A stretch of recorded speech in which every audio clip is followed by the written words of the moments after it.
Welcome, everyone. Thank you for being here and for choosing us. As I know, and I said it before today, and I'm not tired of repeating it, there's so much choice today on the convention program. If you check it out, there's plenty of sessions, and of course, there's plenty of peers that you could meet and talk to, so I appreciate you choosing us.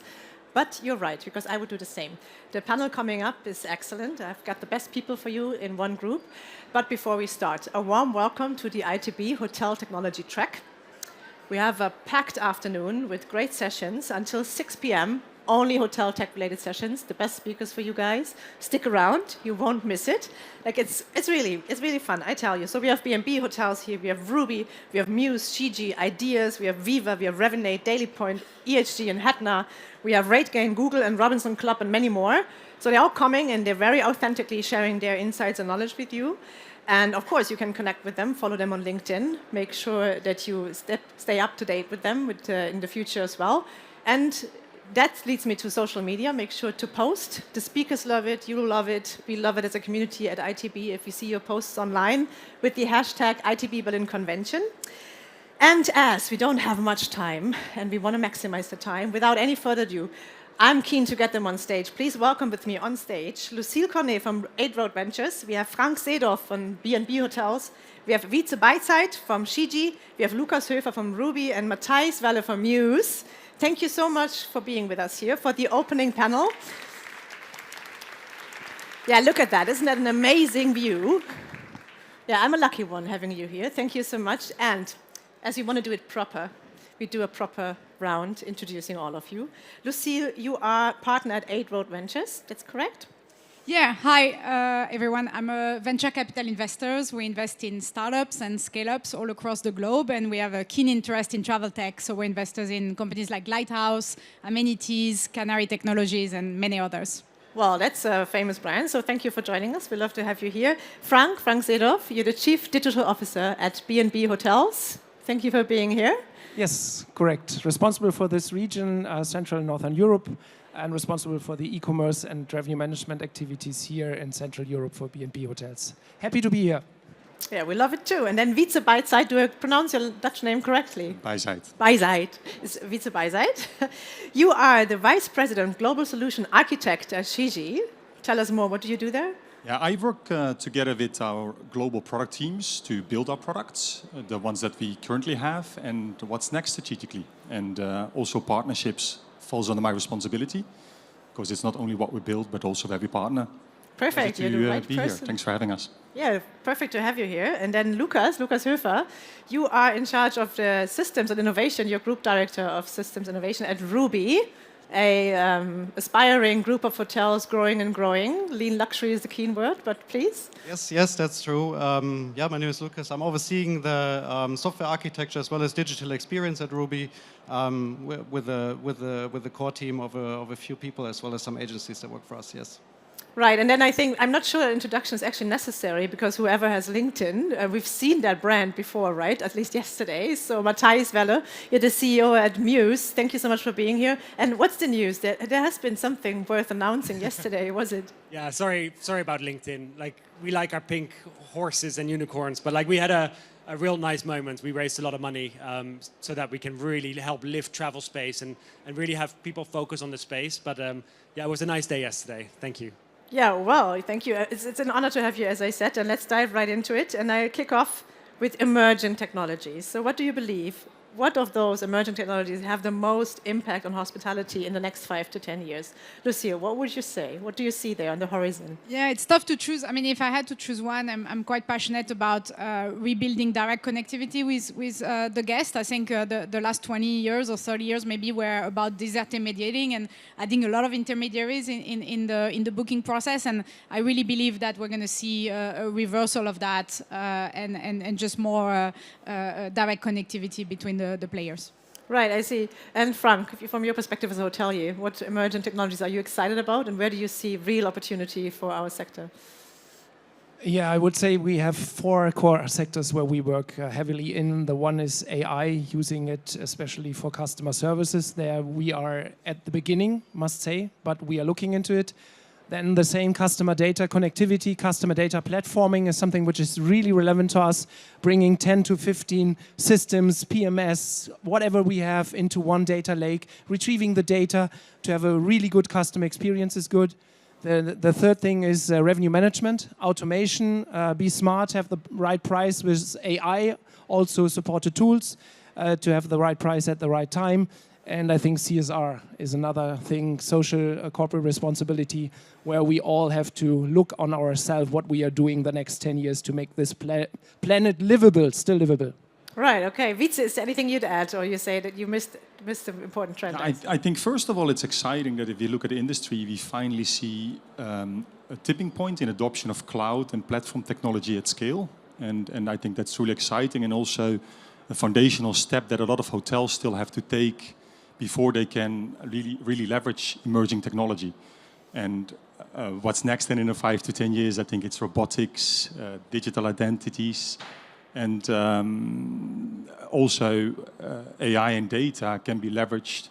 And what I find fascinating is large action models. It goes over and beyond large language models, and those large action models, they can predict what to do next and break complex tasks down into actionable insights. And imagine if we integrate this into our existing tech stacks. We have quite some complexity, do we?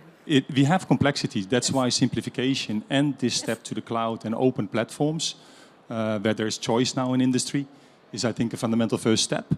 And then last but not least, I think there will be a change in UI, UX. So we're very much screen-driven with our technology at the moment. And in the next 5 to 10 years, I think that's going to change to more voice or hybrid and all of the other user interfaces that will come in the next 10 years. Right, makes sense. Bring us back in 5 or 10 years and we evaluate. Right.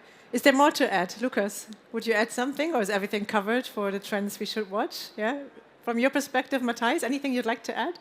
So, like AI has been mentioned, obviously, I think the thing we've been doing in hotels is collecting endless amounts of data, and we've never used it. We've never thought, oh, I've got this great profile with guest information, and then create a really personal experience. And that's where AI is going to come in. It's going to consume these huge pieces of data and give it to you in a tweet size, in a check-in screen, so that instantly you know what the next action is.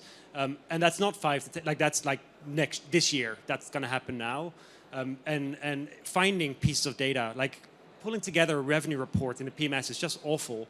And figuring out what my revenue was per segment yesterday, it takes hours in Excel sheets, and it just sucks. And like that's where AI is going to come in. You're going to be able to query that directly with a question.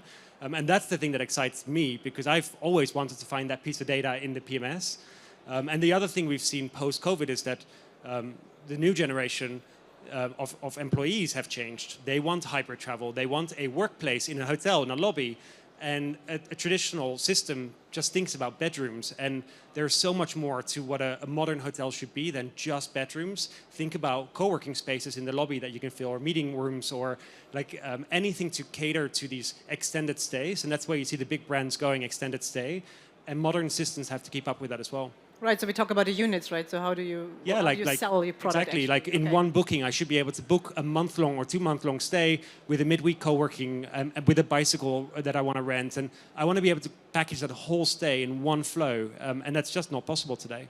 Right, I see. And then, I mean, we had this morning when we opened the eTravel track. We firstly tried to figure out, so how do you differentiate between a hype, a trend, and how do you select what trend is really actionable? Where should you take action as a hotelier? Because quite frankly, if you open the news, I mean, headlines, they're killing you, right? This is overwhelming. And I mean, last year we had the metaverse and virtual reality. This year is the AI. I'm not sure what's next year, but you know, it's hard to decide where do I put my focus to. So, Lucas, you as a hotelier, I mean, you're probably confronted with that on a daily routine. How do you navigate that? What's your advice? How to differentiate what's really important? Yes, I mean, first of all, fads are also really exciting, right? It's nothing that per se is bad, right? But then, of course, you should be very sure about your business goals, your customer service goals that you have for the organization. You should be in a position to be able to strategize IT instead of trying to use software to patch problems that you have, right? So once you're in that position, I think you will be good when it comes to fads, and you will be able to, you know, playfully discover them instead. if you're not in that position, I think then it's important that you're true to yourself in the sense of, you know, which skills does my team have? Where do we stand? Are we somebody that can, you know, fill a pitch with life, or are we somebody that really needs guidance? You know, that needs a supplier to come to you and already suggest a very feasible business case because they have done this 20 times with similar companies right away. So, and to be honest to yourself, where you stand in this, I think is incredibly important, and that will also protect you against fads.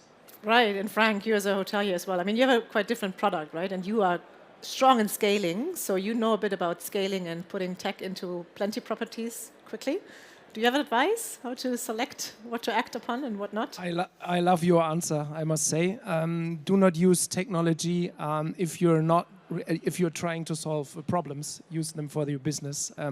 Do not defocus on things where you are not strong. So we are a value for money chain. We have always to look on what are our core strategies. Does the technology really gives us opportunities, or is it? If I would ask my team 30 seconds of answers, what is the benefit the technology can kick in? And I have no or confusing answers. I'm just bringing it to the side. And do not decide it on your own. Do it with your team because you have so much, as you said, complexity.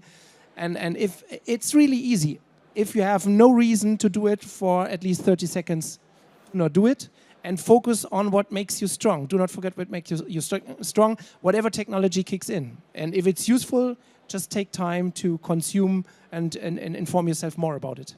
Right. Maybe we can learn a thing or two from investors. I mean, you put the money to it, and you have a duty to make the money grow, right? So you have to make sure it works out. So what's your approach? How do you select what? Yeah, maybe just to add to the great points made, I always think like also what can you learn from other industries? So especially when we think about expectations from younger generations, I'm always thinking what can we learn from neobanks? What can we learn from social media, from gaming that could be transported in the travel and tech ecosystem? And in that way, we can really innovate and really target younger ways of consuming travel. Is it that comparable though? Are these markets very much comparable? So I think so. I mean, I think if you observe, like, for example, payments disappearing from a lot of these apps and making like completely seamless. I think Matt mentioned like combining experiences. I think AI customer support, people prefer chat as opposed to phone. So I think there are a couple of points definitely that are becoming like table stakes and that we should learn from other industries for sure. Yeah, I think that's a good advice, right? And yeah, when you look at integrating technologies into your existing infrastructure, that's a challenge to hoteliers, right? Because you have existing ecosystem. I mean, you don't have the money. Ideally, we would swipe it out and get everything anew. You would love that, I guess, right? Doesn't work that way, though. So, what's key considerations? What would you say, Frank, when you put your tech stack together? How do you do that so that it works together and that it all makes sense? So, to be really transparent, we first asked ourselves about that 3 or 4 years ago. Before that, we had a lot of systems standing parallel next to each other, and we said, okay, if we are not able to orchestrate these 10 to 15 systems and data into one data lake, and then also being able to retrieve the data right on time, everything else will be useless in the future. So at the moment, we are doing our homework, plug per plug per plug, to bring this data into our data lake, then to retrieve it, to use it for our customers. And this is what we are doing at the moment. And when I went to hospitality, I was really, to be honest, I was shocked how defragmented we are at the moment. And we need to work on this. And this is my homework at the moment with the team. Right, and then Matt, you probably come this across every conversation, most likely, when you talk to hotelier, right? How do we connect? Interoperability, keyword. Like the biggest pain is that people want the fancy feature at the front end. Right. They don't want to do the hard work to lift their back end. And if you don't have a cloud-based solution at the back end with an open API, and how do you know what an open API is? I just Google the brand name with open API, and I see if there's documentation on the website. And if you find it, great. That's a good first step. But you cannot have some old server in a back office running your operation and expecting AI to come in and solve all of your problems. It just doesn't work. And the majority of hotels still run on-premise today, which is shocking in 2024. And I think that's the thing that you're seeing shift. And it's why investors invest in Muse, because they're like, clearly there's something that is moving. Like there's a shift happening. These servers are dying in the next 2 to 3 years' time. Microphone?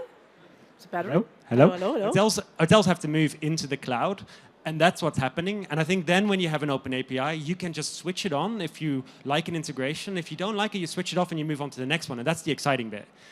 But you can't get there without the cloud. Right, so the cloud is key. Got that message. As an architect for the infrastructure, what do you say? Is there something to add? I agree very much kind of like about the open APIs and API first technology. I mean, that's how we architected our next generation solution. When we looked in market,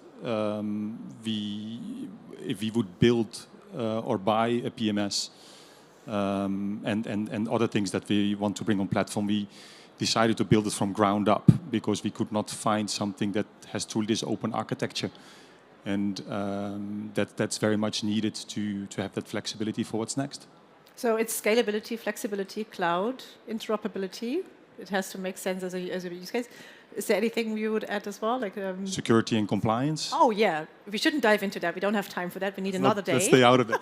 Yes. It's very important. Of course, yeah, it's very important. Absolutely. Lucas, is there something you'd like to add? I would add the term ownership. Right?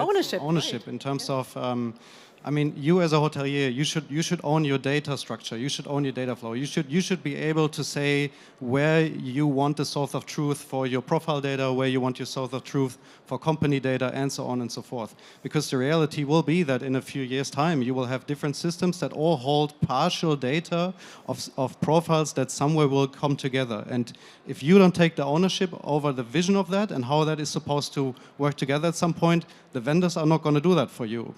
They will look that they get into the stack, right? But you need to take the ownership. And once you have the ownership, you can also give clear guidance for these kinds of projects. And once there is clear guidance for these kinds of projects, there will also be success. Right. And would you say there's a difference in terms of what property we look at? Because you mentioned that, right? Your value for money chain, then you have luxury products. I mean, you used to be with Circle Collection. They have boutique properties. I mean, Muse, you probably work with plenty of various company forms. What would you say, Matthias? Is there something you have to consider depending on who you are as a hotel brand or group?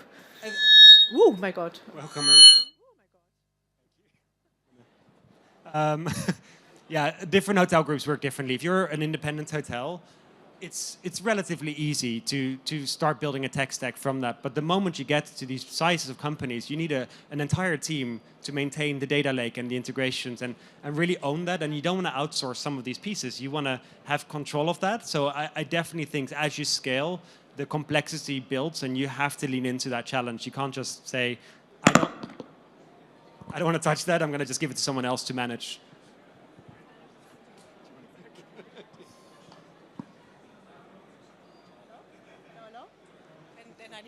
Take this one, yeah, okay. So I hand the question over. So I'm still in the topic. So who would like to add something? Would you like to add something? Yeah, no, I was just going to add that I think the good news is a lot of the cloud-based systems are now way more interoperable. So we really see a difference, I think, not only in hotel tech, but more broadly in the tech world, where I think these closed gardens are really a thing of the past. And it's very common to see marketplaces. I think you have one at Muse where you resell other technology products. So we definitely see now it's a game of platforms and being interoperable and working together, and you see like integrations and partnerships, commercial partnerships going with it, as opposed to this concept of, now that you bought like, a PMS, you're stuck forever with that system. I think that's those days are gone. Great, and that also helps defragmentation, right, Frank? Do you want to add? Yeah, I just wanted to add, I think that's not a big difference if you're a luxury hotel chain or if you're value for money chain. We talk a lot about services, what the customer expects.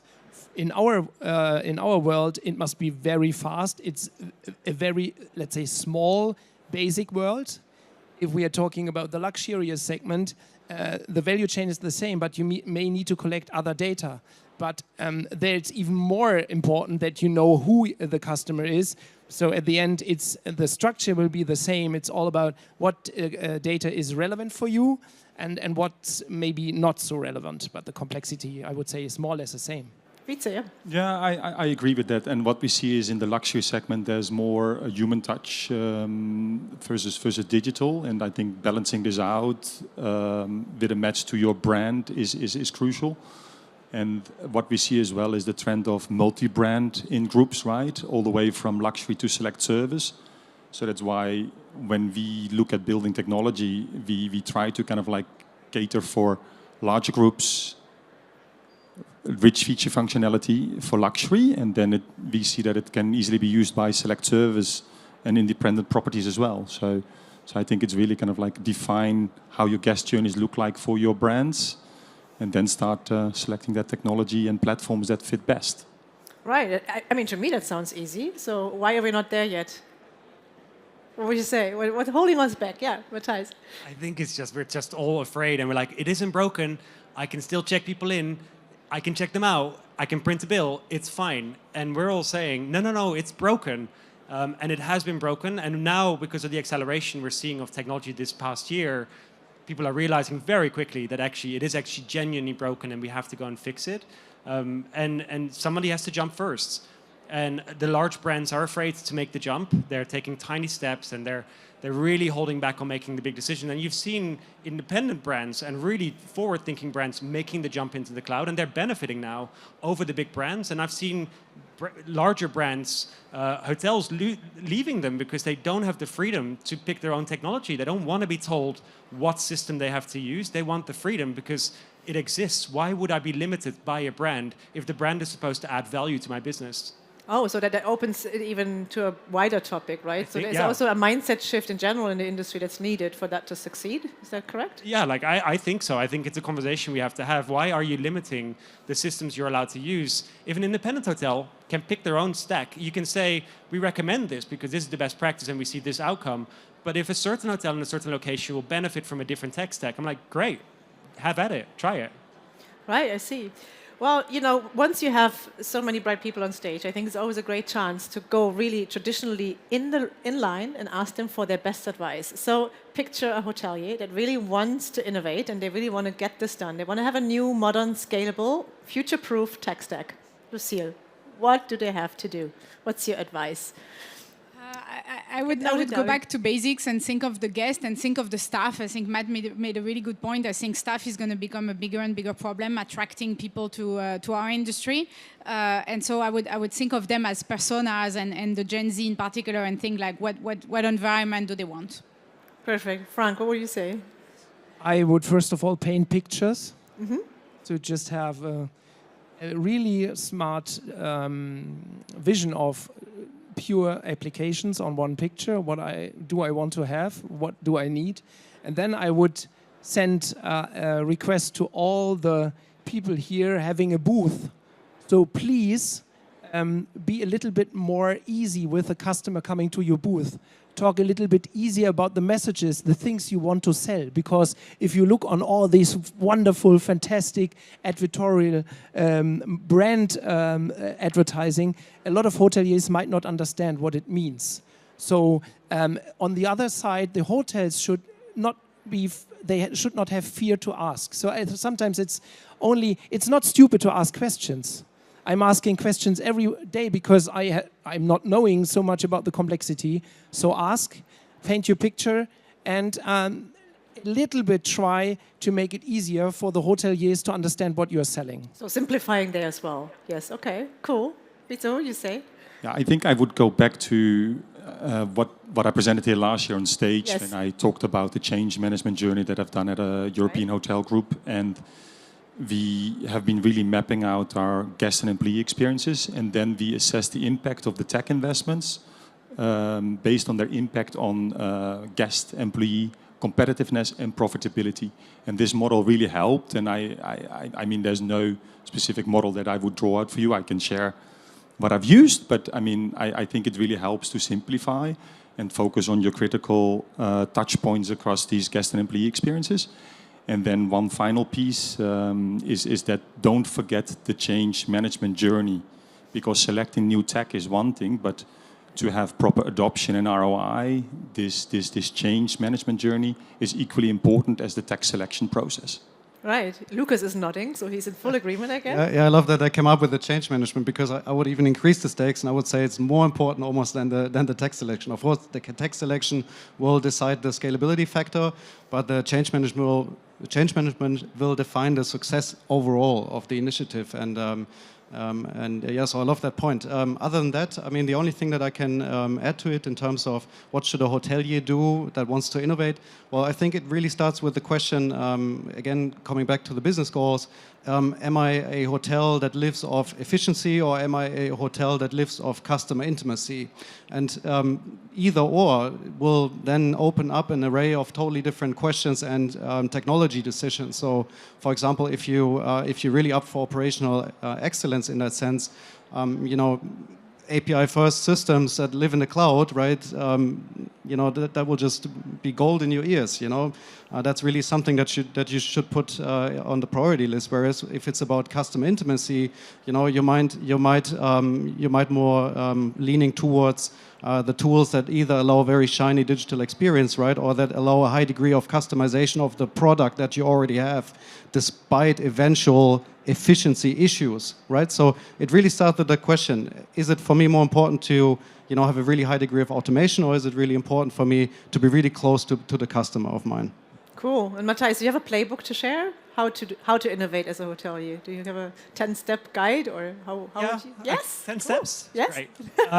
So our theme is dream big, and I think that's the thing.